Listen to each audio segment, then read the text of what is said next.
The signal pierced through subspace like a knife through silk. Communications Officer Velthar nearly fell from his station when the distress beacon lit up every monitor in the Galactic Council's Emergency Response Center. His 4 eyes widened as he processed the data streaming across his screens. "Commander Jakara, you need to see this immediately!" Velthar's voice cracked with urgency. Commander Jakara glided across the polished floor of the command center, her crystalline form reflecting the harsh blue lights overhead.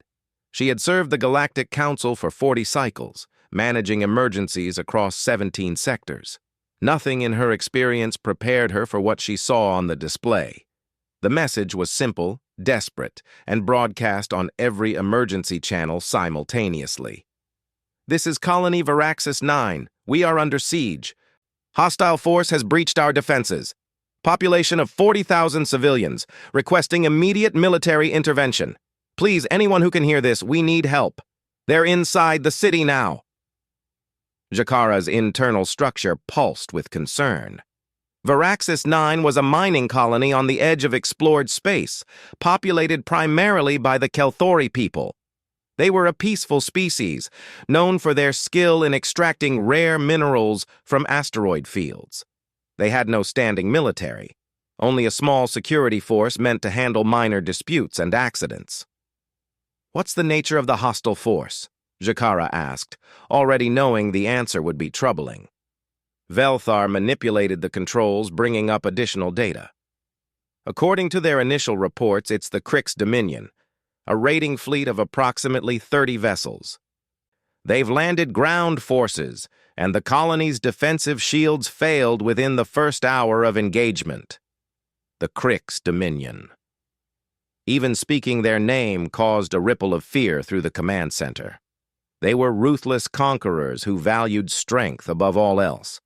Their soldiers stood 3 meters tall, with armored hide that could deflect most standard weapons. They raided colonies for resources and slaves, leaving devastation in their wake. "Calculate response times for all available council fleets," Jakara ordered. The tactical computer hummed as it processed the request. The answer appeared on screen, and Jakara felt her crystalline core grow cold. The nearest council fleet was 14 days away at maximum speed. The second nearest was 20 days out.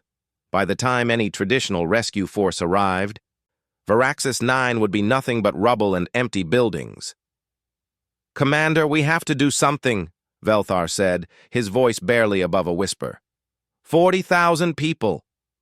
Jakara stood motionless, her mind racing through options. The Council had protocols for situations like this, but none of them would save Varaxis 9. She could authorize the fleets to respond, but it would only be a recovery mission, not a rescue. The thought of abandoning those people to their fate made her entire being ache with failure. Then a junior officer named Pixla spoke up from her station near the back of the room. "Commander, there is one ship within range." "Explain," Jakara commanded, turning to face the young officer. Pixela's tentacles trembled slightly as she brought up a tactical map. "The GCSS Horizon is currently 3 days away from Varaxis 9. They're returning from a diplomatic mission in the outer colonies." Jakara accessed the ship's specifications in her memory. The GCSS Horizon was a small diplomatic courier, lightly armed, with a crew of only 12. Sending them against a Krix raiding fleet would be sending them to die. "That vessel is completely unsuitable for military engagement," Jakara stated flatly. "Yes, Commander, but—" Pixla hesitated, then continued. "The crew of the Horizon includes humans." The command center fell silent. Every being present turned to look at Pixla. Humans. The word carried weight that few other species' names possessed. Jakara had met humans before. The species had joined the Galactic Council only 30 cycles ago, a remarkably short time in the grand scheme of things. They came from a planet they called Earth, though most species in the galaxy referred to it by its classification, a Class 12 Deathworld. Deathworlds were rare in the galaxy, Most intelligent species evolved on gentle planets with stable climates, reasonable gravity, and minimal predatory threats. Humans evolved on a world that seemed designed to kill them, a planet where the weather could shift from pleasant to lethal in hours, where massive predators hunted in every environment, where the very atmosphere was corrosive enough to rust metal and the gravity was nearly double what most species considered comfortable. Despite all this, or perhaps because of it, humans had not just survived, but thrived. They had conquered their violent world and reached for the stars with a determination that bordered on madness. "How many humans are on the horizon?" Jakara asked carefully. "According to the crew manifest, there are 3 humans aboard. Marine Sergeant Marcus Chen, Combat Medic Sarah Rodriguez, and Private James Okafor. They were assigned as security detail for the diplomatic mission. 3 humans, 3 soldiers from a death world, against a Krix raiding fleet designed to overwhelm colony defenses." Jakara made a decision that would either save 40,000 lives or add 15 more names to the list of casualties. "Open a priority channel to the horizon. Route it through my personal terminal." The connection took only moments to establish. The face that appeared on her screen was distinctly human, with brown skin, dark eyes, and the short hair that human military personnel seemed to favor. Captain Talora of the Senthian people commanded the horizon, and she looked exhausted. "Commander Jakara, I was about to contact you. We've picked up the distress call from Varaxis 9. Our crew is requesting permission to divert course and provide assistance. Captain, I won't order you to respond to this situation. The Krix Dominion has overwhelming force at that location. Your ship isn't equipped for this kind of engagement," Jakara said, giving the captain an out if she wanted it. Talora glanced to her left, off-screen, then back at Jakara. "Commander, my human security team has informed me that they didn't join the Galactic Council to run diplomatic messages. They joined to help people. We're changing course for Varaxis 9. We'll arrive in 68 hours. Captain, you understand the danger." "Respectfully, Commander, I understand perfectly. But I've spent the last 6 months working alongside humans. I've watched them train, listened to their stories, learned about their world. If anyone can help those people, it's them. Horizon out." The screen went dark. Jakara stood in silence, processing what had just happened. Around her, the command center erupted in whispered conversations. Some thought the Horizon's crew was brave, others thought they were suicidal. Jakara wasn't sure which opinion was correct.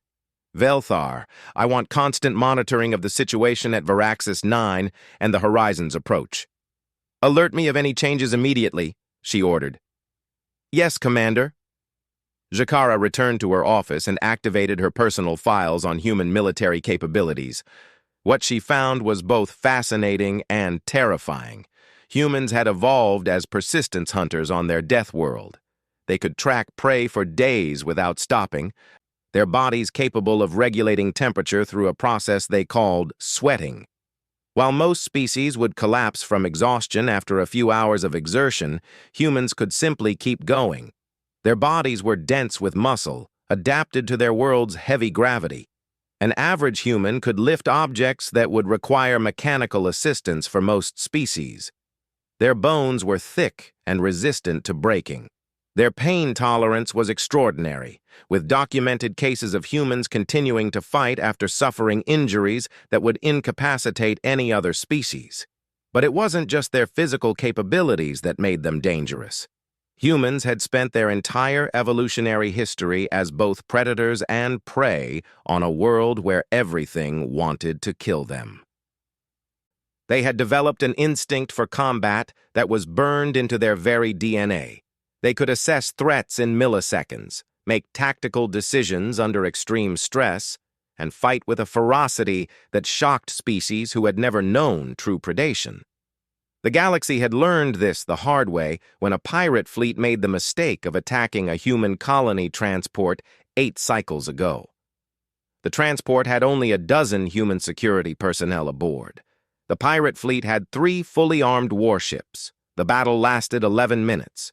When it was over, all 3 pirate ships were disabled, their crews either dead or surrendered, and the human transport continued on its way with minimal damage. The Galactic Council had studied that engagement extensively. Military analysts had been baffled by human tactics that seemed to border on reckless, but proved devastatingly effective. Humans fought differently than any other species. They took risks that no rational being would take, pushed their bodies beyond reasonable limits, and seemed to possess an almost supernatural ability to find weaknesses in their enemies. Jakara closed the files and accessed the live feed from Varaxis 9. The situation was deteriorating rapidly. The Krix had pushed deep into the colony's residential sectors. Kelthori civilians were being rounded up and herded onto Krix transport ships. Buildings burned in the background. The colony's small security force had been overwhelmed in the first few hours of fighting. The distress calls continued to pour in, each one more desperate than the last. Jakara listened to them all, forcing herself to bear witness to the suffering she was powerless to prevent in time. "Please, they're taking the children. Someone help us. They're taking the children. The medical center has fallen.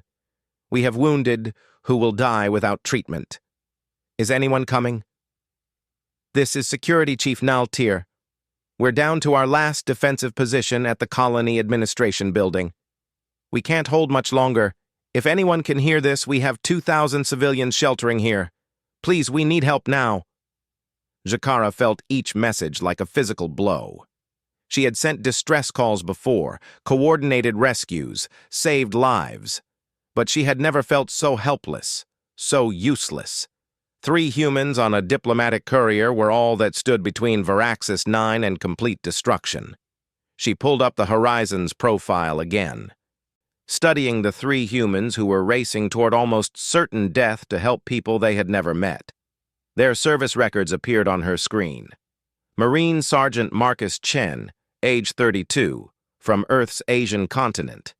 15 years of military service, specialized in close-quarters combat and tactical planning. Survived the Kelzar Station siege, where he held off hostile forces for 6 hours, while civilians evacuated. Awarded the Galactic Council's Star of Valor. Hobbies included something called martial arts and cooking. Combat medic Sarah Rodriguez, age 29, from Earth's Americas region. 12 years of service. Cross-trained in combat medicine and infantry tactics. Credited with saving over 200 lives during various conflicts. Known for refusing to leave wounded soldiers behind, even under heavy fire. Held the Council's Medical Service Medal with 3 clusters. Enjoyed music and gardening in her off hours. Private James Okafor, age 24, from Earth's African continent. 6 years of service. Weapons specialist and demolitions expert. Despite his junior rank, recognized as one of the best marksmen in human military forces. Volunteered for the most dangerous missions with a consistency that concerned his superior officers. Held the Council's Combat Action Ribbon twice. Spent his free time reading military history and writing letters to family. 3 humans, 3 Deathworlders, 3 people who were about to face impossible odds because it was the right thing to do. Jakara found herself doing something she rarely did. She prayed to the old gods of her people. The crystalline entities said to have given birth to her species countless eons ago. She prayed that these 3 humans would somehow succeed. That they would find a way to do what logic and reason said was impossible. 68 hours until the horizon reached Varaxis 9. 68 hours for 40,000 people to survive. 68 hours for 3 humans to figure out how to defeat a force that outnumbered them hundreds to 1. In the vast darkness of space, the small diplomatic courier Horizon burned through subspace at maximum speed. On its bridge, Captain Talora watched her human security team gather in the ship's small armory. Through the internal cameras, she could see them checking weapons, reviewing tactical data, and speaking in the calm, measured tones of people who had accepted that they might not survive what came next. Sergeant Chen looked up at the camera as if he could see her watching. He nodded once, a simple gesture that somehow conveyed absolute determination. Then he returned to preparing his equipment. Talora had asked him once why humans always ran toward danger when everyone else ran away. He had smiled and said something that had stuck with her ever since. Because someone has to. Because if not us, then who? We might be from a death world, Captain, but that just means we're harder to kill, and the people of Varaxis 9 deserve someone who won't quit on them. The Horizon raced through the darkness, carrying 3 humans toward a battle that would become legend among the stars. Behind them, in the Council Command Center, Jakara monitored every transmission, waiting to see if Deathworlders could truly perform miracles. On Varaxis 9, the Kelthori people huddled in their shelters and prayed for salvation. They didn't know that salvation was coming. They didn't know it wore human faces. They didn't know that sometimes the scariest thing in the galaxy wasn't the monsters at your door. It was the monsters who came to save you. The Horizon dropped out of hyperspace at the edge of the Varaxis 9 system, and the scene that greeted them was worse than they had imagined. Sergeant Marcus Chen stood on the bridge next to Captain Talora, studying the tactical display with the practiced eye of someone who had seen too many battlefields. 30 Krix vessels dominated the space around the colony. Most were troop transports, but 6 were warships, each one bristling with weapons that could turn the small Horizon into debris in seconds. On the planet's surface, multiple fires burned across the colony's main settlement. The Krix had established a perimeter around the landing zones, and their forces moved through the streets with the confidence of conquerors who faced no real opposition. "Analysis, Sergeant?" Talora asked quietly. Marcus studied the tactical feed, his dark eyes moving across the data with rapid precision. Sarah Rodriguez and James Okafor stood behind him, both reviewing the same information on their personal datapads. The bridge crew of the Horizon watched the 3 humans with a mixture of curiosity and fear. Everyone knew what was being asked of them. Everyone knew the odds. 6 warships is actually good news, Marcus said, surprising everyone on the bridge. Talora's head-tails twitched in confusion. "How is that possibly good news, Sergeant?" "Because it means most of their force is ground troops. They weren't expecting resistance, so they didn't bring their full military fleet. These warships are escorts, probably older models used for intimidation rather than actual combat." Marcus zoomed in on one of the warships, highlighting its weapon arrays. "See this configuration? That's a Krix Raider-class vessel at least 40 years old. Shields are strong, but the power distribution is inefficient. Weapons are mounted on fixed points, meaning slow tracking speeds. They still outgun us by a massive margin," Talora pointed out. "Absolutely they do, which is why we're not going to fight them ship to ship." Marcus turned to face the captain. "We need to get to the surface. The real battle is down there with those civilians." Sarah stepped forward, her medical scanner in hand. "I've been monitoring colony transmissions. They have about 2,000 people barricaded in the administration building, another estimated 38,000 scattered throughout the colony in smaller groups. The Krix are systematically rounding them up, but they're moving slowly. They think they have all the time in the world." "How long before they breach the administration building?" Marcus asked. "Best estimate, 4 to 6 hours. The building's shields are holding, but the Krix are bringing up heavy weapons. Once those shields fail, it's over." Sarah's voice remained steady, but Marcus could hear the tension underneath. They had worked together for 5 years. He knew she was running casualty projections in her head, calculating how many people they were about to fail to save. James spoke up for the first time, his deep voice carrying across the bridge. "The Krix have established 3 landing zones. Primary LZ is at the spaceport with 15 transports. Secondary zones are at the industrial sector and the eastern residential area, 5 transports each.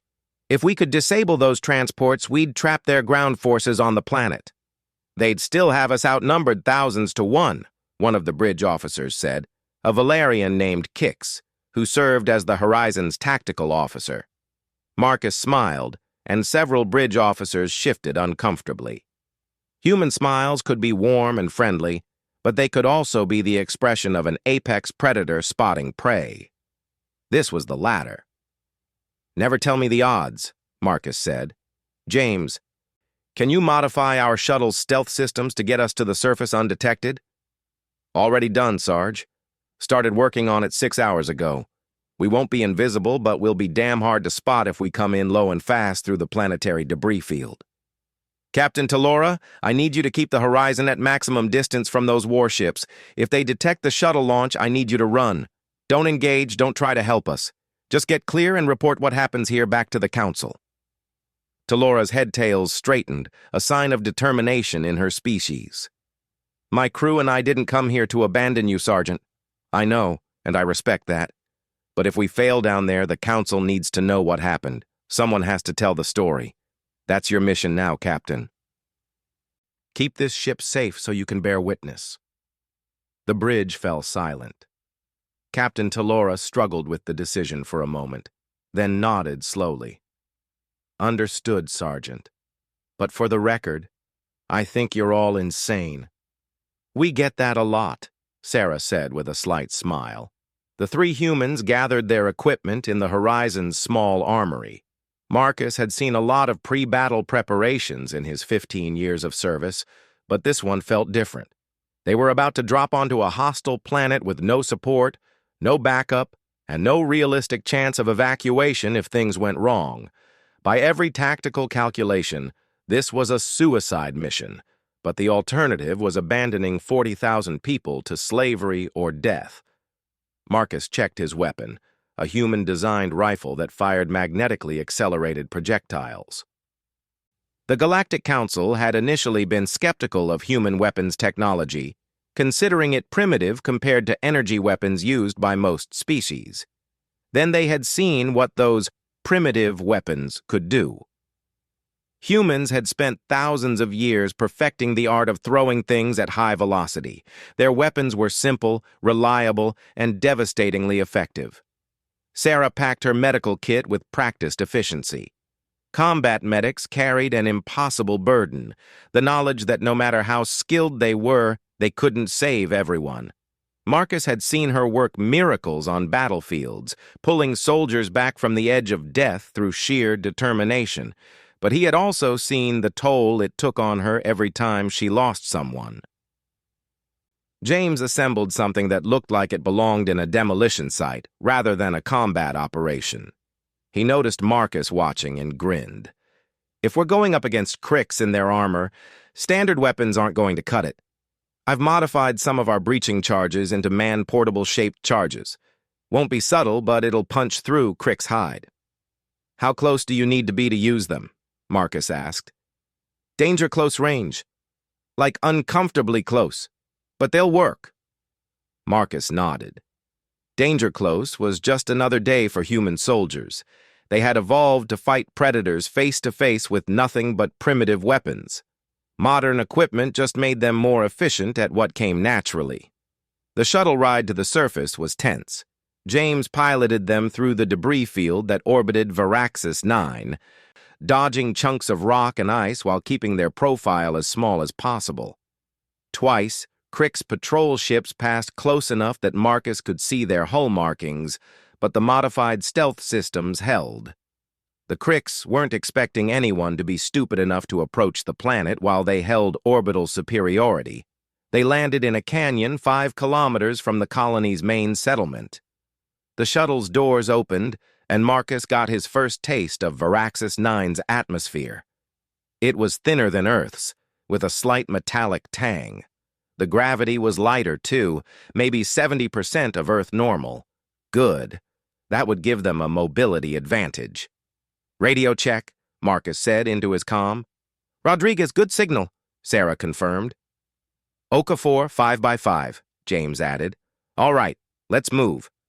We have about 4 hours before the administration building falls. Mission priorities: evacuate as many civilians as possible, disrupt Crick's operations, and create enough chaos that they think they're facing a much larger force." They moved through the canyon with practiced silence. Human military training emphasized stealth and ambush tactics, skills learned from thousands of years of hunting on a planet where being detected meant death. The Krix were powerful, but they were also overconfident. They had never faced an enemy that combined human intelligence with Deathworld instincts. The first Krix patrol never knew what hit them. Marcus spotted them from 300 meters away, 4 soldiers moving along the canyon rim. He signaled Sarah and James to take position, then lined up his shot. The rifle kicked against his shoulder, and the lead Krix dropped. Before the others could react, 2 more shots from Sarah and James took down 2 more. The 4th Krix managed to raise an alarm, but James's final shot silenced it before the transmission could complete. Clean kills, good shooting. Strip them for intel and equipment, Marcus ordered. They spent precious minutes searching the bodies. The Krix were massive up close, easily 3 meters tall with natural armor plating that covered most of their bodies. Their weapons were crude but effective, designed for overwhelming firepower rather than precision. Marcus found a tactical datapad on one of the bodies and accessed it. Their command structure is here. Primary command post is at the spaceport, secondary commanders at each landing zone. They have about 3,000 ground troops spread across the colony. Marcus scrolled through more data. And here's the good news. They're planning to execute the civilians in the administration building at sunset if they don't surrender. That gives us 6 hours, not 4. Still not enough time to evacuate everyone, Sarah said. No, but it's enough time to change the game. Marcus brought up a map of the colony on the datapad. Here's what we're going to do. The Krix think they're in control. They're wrong. We're going to hit them hard and fast. Make them think they're facing a coordinated military response. We'll target their command structure, disrupt their communications, and give the civilians a chance to either escape or fortify their positions. 3 of us against 3,000, James said. I like those odds. They moved into the colony as night fell. Veraxis 9 had a short day cycle, only about 18 hours. The darkness would help conceal their movements, but it would also make it harder to identify civilians versus hostiles. They needed to be careful, precise, and absolutely ruthless with the Krix forces. The colony was a nightmare landscape. Buildings showed signs of weapons fire and explosions. Bodies lay in the streets, both Kelthori civilians and the few security forces who had tried to defend them. Smoke drifted through the air, carrying the smell of burning materials and something worse that Marcus tried not to think about. Contacts, 200 meters moving northeast, Sarah whispered through the comm. Her helmet's sensors could pick up heat signatures that Marcus's bare eyes couldn't detect yet. They moved into position, using the rubble and destroyed vehicles for cover. Marcus counted 12 Krix soldiers, herding about 30 Kelthori civilians toward one of the transport ships. The civilians were bound together, their faces showing the terror of people who knew their lives were over. We can't save everyone, but we can save them, Marcus said. Sarah, high position, cover fire. James, flank right, close assault. I'll draw their attention. On my mark. Marcus stood up from cover and opened fire. The first 3 shots took down 2 Krix before they even realized they were under attack. The surviving Krix immediately turned toward him, raising their weapons. Marcus dove behind a destroyed ground vehicle as heavy weapons fire tore through the air where he had been standing. Sarah's rifle spoke from her elevated position, carefully placed shots targeting the Krix who were still focused on Marcus. James appeared from their flank, his modified charges detonating with devastating effect. The shaped explosives punched through Krix armor like it was paper. Within 30 seconds, all 12 Krix soldiers were down.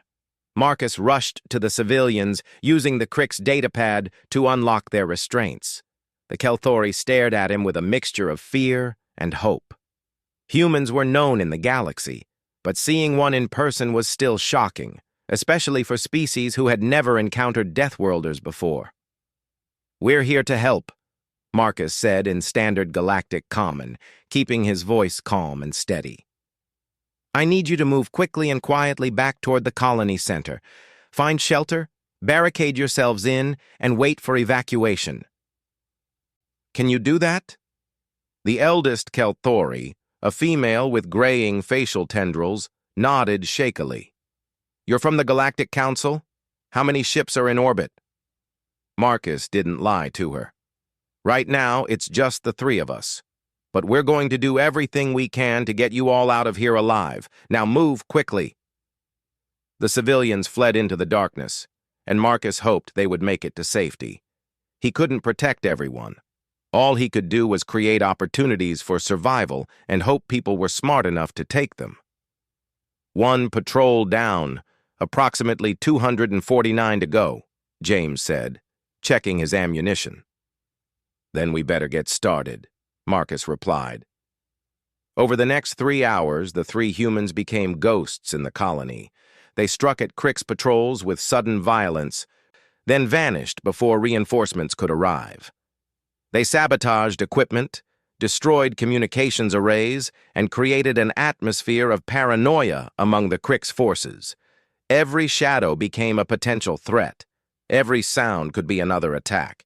The Cricks had never encountered an enemy like this. They were used to overwhelming their opponents with superior numbers and firepower. But humans didn't fight fair. Humans used every advantage, exploited every weakness, and turned the environment itself into a weapon. Marcus led them to the secondary landing zone at the industrial sector. 5 transport ships sat idle, guarded by a platoon of Crick soldiers. James studied the layout through his scope, calculating angles and blast radiuses.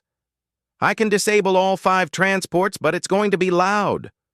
Every Cricks in the colony will know our position, James said. Good. Let them come. Sarah, find a defensive position with overlapping fields of fire. James, plant your charges. I'll cover you both. Marcus checked his ammunition. He had gone through half his supply already, but the Horizon had dropped supply caches at strategic points around the colony before they landed. They just needed to survive long enough to reach them.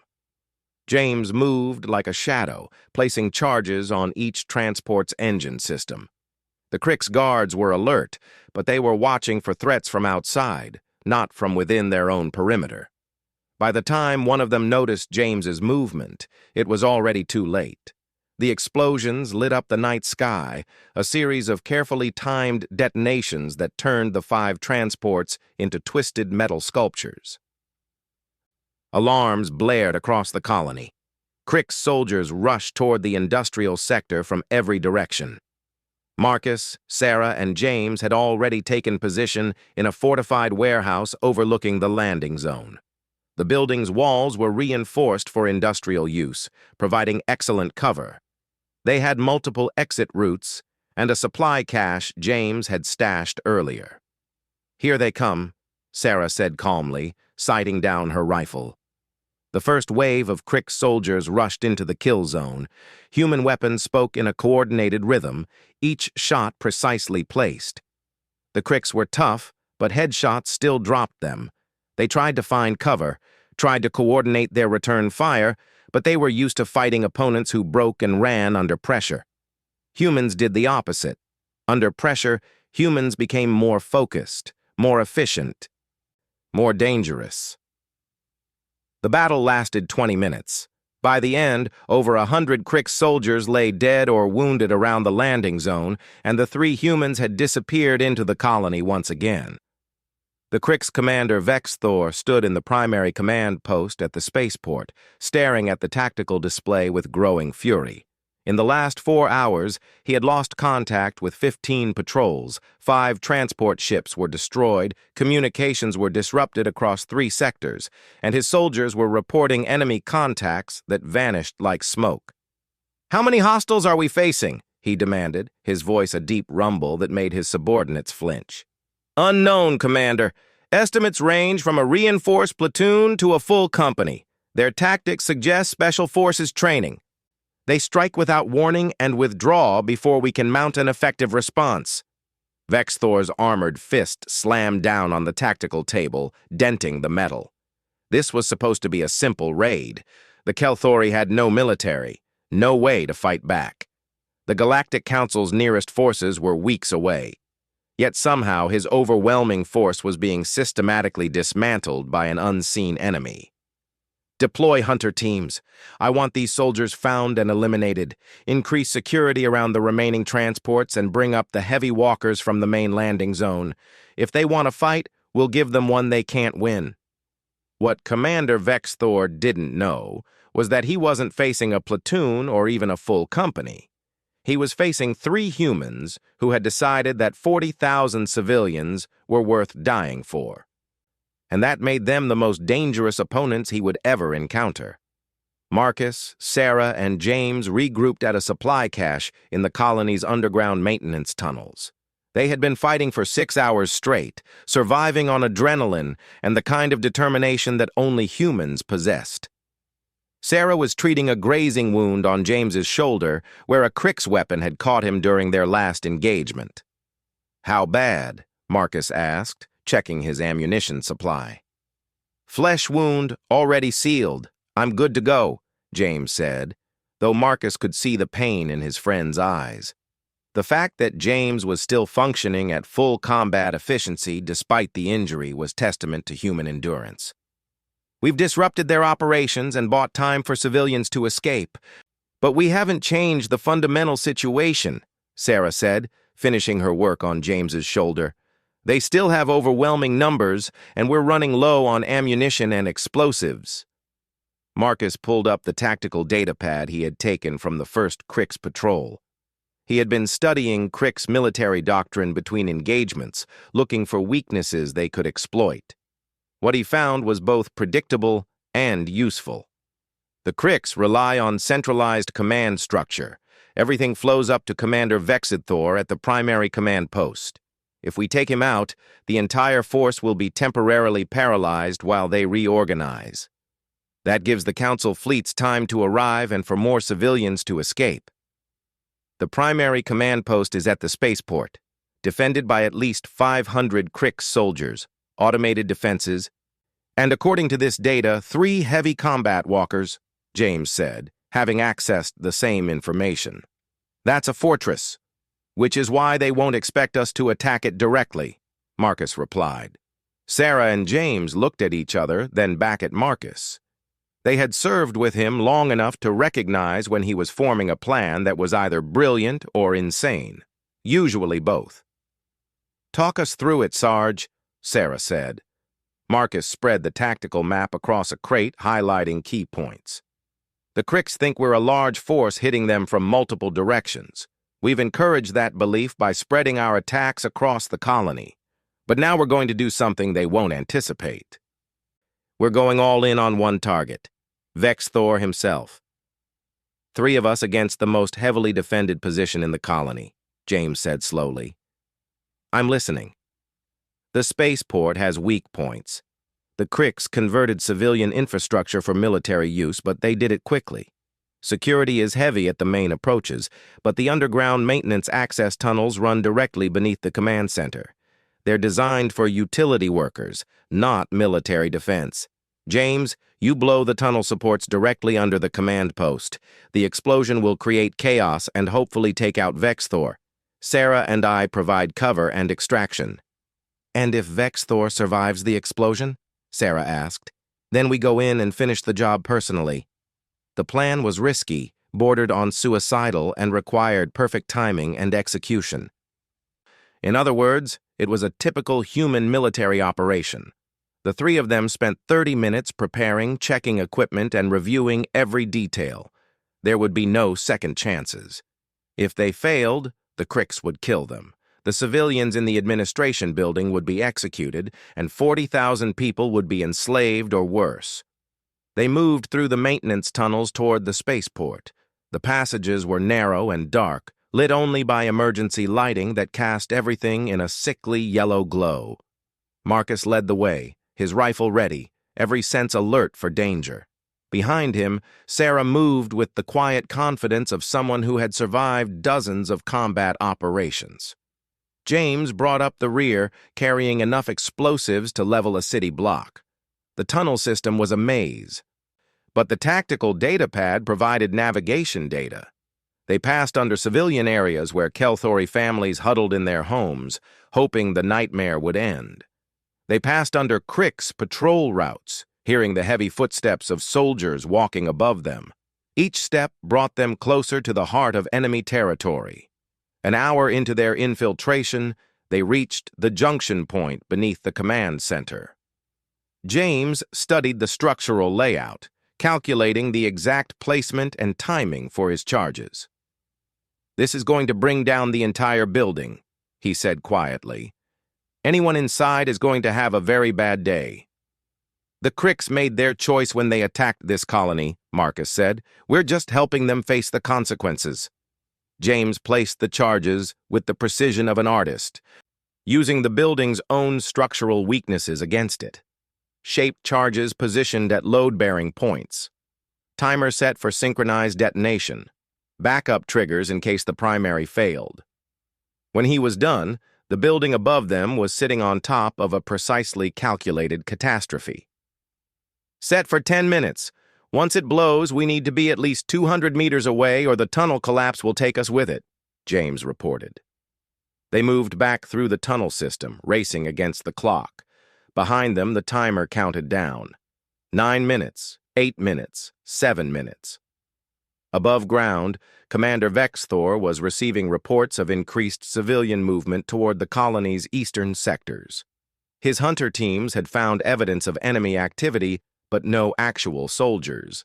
It was as if they were fighting ghosts. He was about to order a full-scale sweep of the eastern residential area when the world exploded beneath him. The charges detonated in perfect sequence, each explosion triggering at precisely the calculated moment. The command center's foundation disintegrated. Support columns failed. The entire structure collapsed inward, taking 3 floors of military equipment, personnel, and Commander Vexthor with it. The explosion could be heard across the entire colony. Crick's soldiers stopped what they were doing, staring in shock at the massive dust cloud rising from the spaceport. Their command post, their impregnable fortress, had just been erased from existence. Marcus, Sarah, and James emerged from a tunnel access point 300 meters from the spaceport, covered in dust but alive. They had seconds before Crick's forces would converge on their position. Marcus activated his comm link to Captain Talora aboard the Horizon. "Command post is destroyed. Recommend immediate evacuation operations for all civilians in the eastern sectors. The Crick's command structure will be in chaos for at least the next few hours." Talora's voice came back immediately. "Understood, Sergeant. Council fleets have entered the system. ETA 4 hours. Can you hold that long?" Marcus looked at his team. Sarah was checking her medical supplies. James was loading his last magazine. They were exhausted, wounded, running on fumes and determination. 4 more hours seemed impossible. "We'll hold," Marcus said simply. The Crick's response was predictable. Without central command, local unit leaders took charge, but they weren't coordinated. Some tried to maintain their positions. Others moved toward the destroyed command center. A few, recognizing that the situation had changed dramatically, began withdrawing to the remaining transports. Marcus led his team to the administration building where 2,000 civilians were still barricaded. The Crick's forces surrounding the building were in disarray, receiving conflicting orders and unsure of their priorities. It was the perfect moment to strike. "Sarah, James, we're going to punch through their perimeter and evacuate those civilians. Once the Council fleets arrive, this building will become a primary target for orbital bombardment. We need those people out now." They attacked the Crick's perimeter from 3 directions, a coordinated assault that maximized their limited firepower. The Crick's soldiers, already confused and demoralized by the loss of their command center, broke under the sudden assault. Within minutes, the perimeter collapsed. Marcus reached the administration building's main entrance and activated the external comm. "This is Sergeant Marcus Chen, Galactic Council Security Forces. We're here to evacuate you. Open the doors." The massive doors slid open, and Marcus saw the faces of 2,000 Kelthori civilians staring at him with expressions of disbelief and hope. They had been prepared to die, had made their peace with it. The arrival of help, especially help in the form of 3 exhausted humans, seemed like a miracle. Security Chief Naltir, an elderly Kelthori with scars from the initial fighting, approached Marcus cautiously. "You're really from the Council?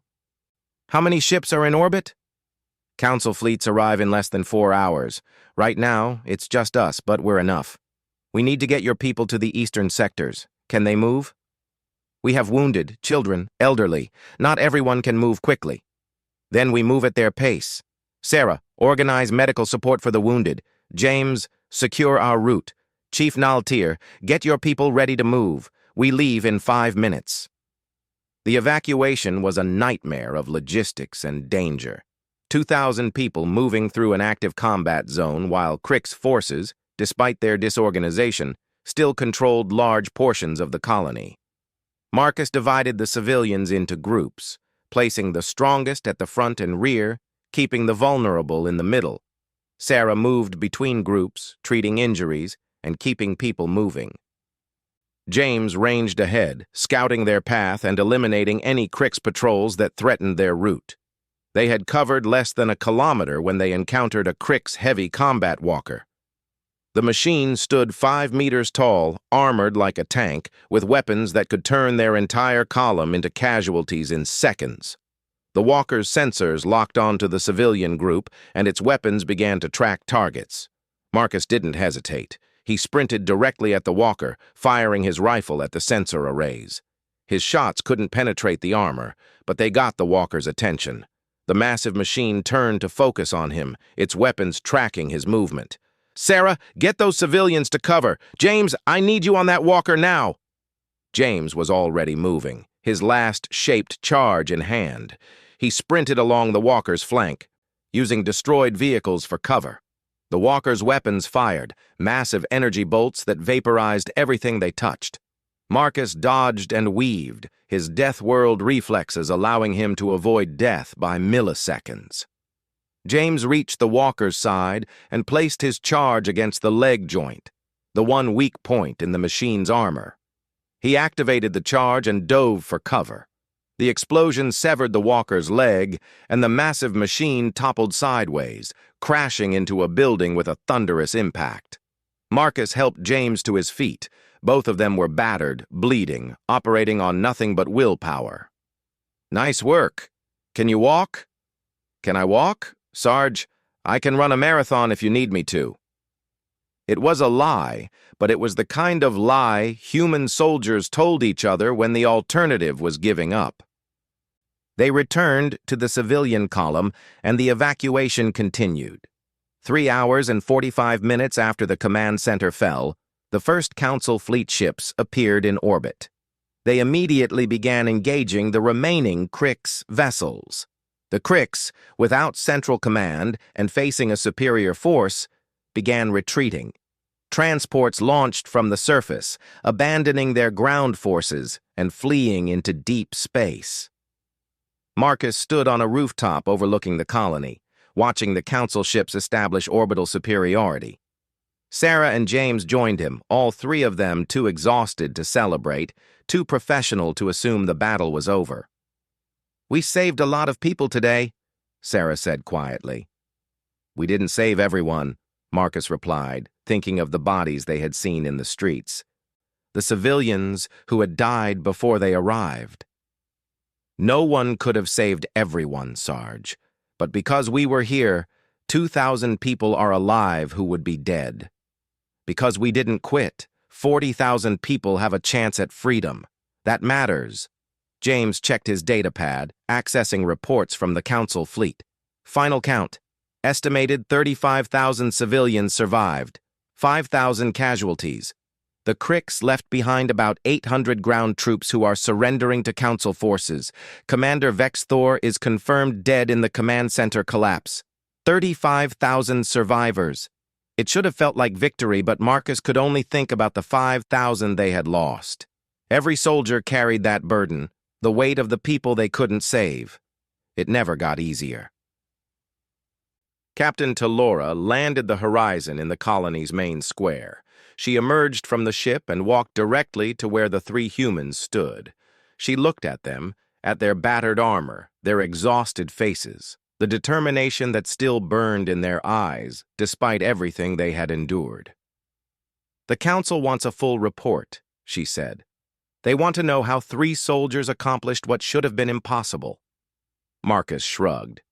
"We did what needed doing. Nothing impossible about that. You held off a Krix raiding fleet with 3 people. You destroyed their command structure, disabled their transports, and evacuated thousands of civilians from an active combat zone. The entire galaxy is going to hear about this. You're heroes." "We're not heroes, Captain. We're just soldiers who were in the right place at the right time. The real heroes are the Kelthori civilians who survived, the security chief who held that administration building, the people who kept hope alive when everything seemed lost." Talora's headtails swayed in a gesture of deep respect. "That attitude is what makes you heroes, Sergeant. You don't do this for glory. You do it because it's right." Over the next few days, Council recovery teams worked to restore order to Varaxis 9. Medical ships arrived to treat the wounded. Supply vessels brought food, water, and materials for rebuilding. The colony would survive, scarred but not broken. Commander Jakara arrived personally to debrief the 3 humans. She met with them in a conference room aboard one of the Council ships, and what should have been a standard military debriefing became something more profound. "I've reviewed all the tactical data from your operation," Jakara said, her crystalline form pulsing with emotion. "I've read reports from soldiers across 3 dozen species.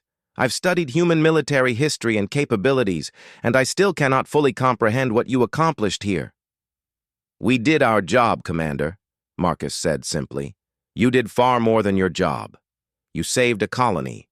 You defeated an enemy force that outnumbered you hundreds to 1. You demonstrated qualities that most species find difficult to understand. Courage in the face of impossible odds, determination that doesn't break under pressure, and a willingness to sacrifice everything for people you've never met." "That's not unique to humans," Sarah interjected. "Any good soldier from any species would do the same." "Perhaps, but humans seem to do it more consistently, more effectively, and against worse odds. The galaxy is learning that when humans say they'll help, they mean it. When humans make a stand, they don't retreat. When humans face impossible situations, they find a way to make the impossible merely difficult." Jakara stood, moving to look out the viewport at the colony below. "The Galactic Council has a new standing order as of this morning. Any colony facing hostile action can request human military support. The Council is allocating resources to recruit and train more human security personnel. What happened here at Varaxis 9 will become doctrine. When civilians need saving, send the Deathworlders." Marcus, Sarah, and James exchanged glances. They had joined the Galactic Council to make a difference, to help people, to use their unique abilities for good. The idea that their actions would inspire an entire new branch of Council security forces was overwhelming. "Commander, we appreciate the recognition, but we need you to understand something," Marcus said carefully. "What we did here wasn't superhuman. It was just human. We're not special. We're just people from a difficult world who learned that survival means fighting for it. Any human soldier could have done what we did." "That's precisely what makes it so remarkable, Sergeant. You see your actions as ordinary. The rest of the galaxy sees them as extraordinary. That gap in perception is perhaps the most dangerous thing about humans from a death world." In the weeks that followed, the story of Varaxis 9 spread across the galaxy. The Battle of Varaxis 9, as it came to be known, became a case study in military academies across 100 worlds. The 3 humans became reluctant celebrities, their names known in every system under Council protection. Marcus Chen, Sarah Rodriguez, and James Okafor returned to duty as if nothing had changed. They continued to serve, continued to help people, continued to be the kind of soldiers who run toward danger when everyone else runs away. Because that's what humans from Earth did. That's what Deathworlders did.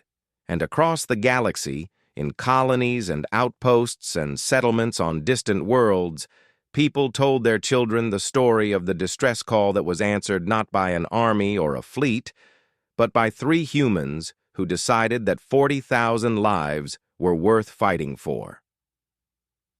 They told the story of how sometimes the scariest thing in the galaxy wasn't the monsters trying to hurt you, it was the monsters who came to save you. The message was clear. If you were in trouble, if hostile forces threatened your home, if you needed someone who wouldn't quit no matter the odds, you called for humanity. You called for the Deathworlders. And they would come. They would always come. Because someone had to. And if not them, then who?